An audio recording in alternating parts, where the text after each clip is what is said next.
Modern social structures emphasize density over depth. We inhabit a highly centralized world where institutionalized alienation has become the standard for human interaction. Many contemporary relationships function as mutual fear management. These bonds provide a social space to validate shared excuses and shield one another from the discomfort of personal growth. This dynamic is rooted in the shadow, the collection of hidden fears, insecurities, and darker impulses that a person refuses to acknowledge. Refusing to face your own internal landscape leads to projecting those unexamined flaws onto your partner. This creates a parasitic, codependent loop where both individuals react to their own insecurities mirrored in the other.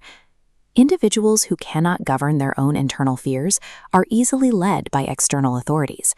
When your actions are driven by unexamined shadows, your life is managed by whoever understands your triggers better than you do. Shadow integration means confronting your internal darkness to transmute it into a controlled force. Acknowledging these traits strips their unconscious power. This illustrates the goal: a practitioner demonstrating composure by integrating the beast behind him, rather than running. Mastering your own flaws provides a strategic advantage. It eliminates the psychological buttons that others use to provoke or control you. For the warrior philosopher, personal sovereignty is the prerequisite for any alliance. You must first conquer the enemy within before you are capable of standing beside another as an equal. Cultural tradition often frames love as pity or a charitable rescue of the weak. This mindset turns relationships into a series of sacrifices that eventually breed resentment and mutual exhaustion. Ayn Rand proposed that love is the reward for the moral achievement of your own character. Look at the engraved text behind her. It separates the morality of self-interest from the stagnation of altruism. Rand called the ideal connection the upward glance. It is a visceral response to the moral greatness and competence you perceive in another person, identifying their excellence as a value to your own life.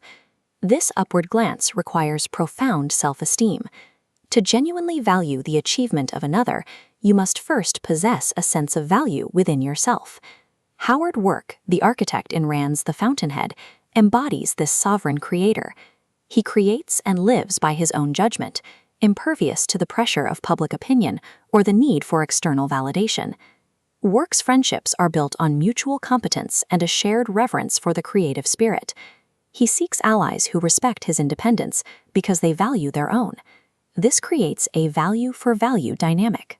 Sovereign individuals trade their time, ideas, and support freely, without emotional blackmail or the desire to dominate.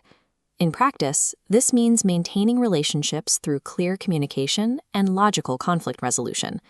You support your partner's growth because their excellence reflects your own standards. These associations act as fortresses of autonomy. When both parties are self-sufficient, the relationship serves as a refuge from a world that demands conformity. Centralized systems of control rely on the predictable behavior of a dependent population. As these institutions struggle to manage increasing social complexity, the old models of top-down authority are becoming less effective. Security now lies in re-tribalizing, forming decentralized networks of individuals who have reclaimed their personal sovereignty. A tribe of sovereign individuals functions as a social immune system. Because each member has integrated their shadow and lives by objective principles, the group becomes resistant to mass psychological operations and fear campaigns. This network requires strict boundaries.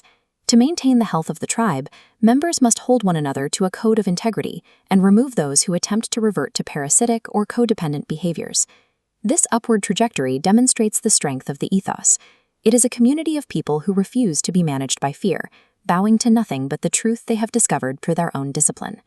This path provides a framework for maintaining autonomy even as social structures fracture. It is a way to build a life founded on earned value rather than borrowed security. You face a choice: continue in relationships that manage your insecurities, or do the inner work required to become capable of the upward glance. If you are ready to stop settling for fear bonds and want to forge a sovereign tribe, like this video, follow the channel for more warrior philosopher insights, and comment below with the core value you demand in your inner circle.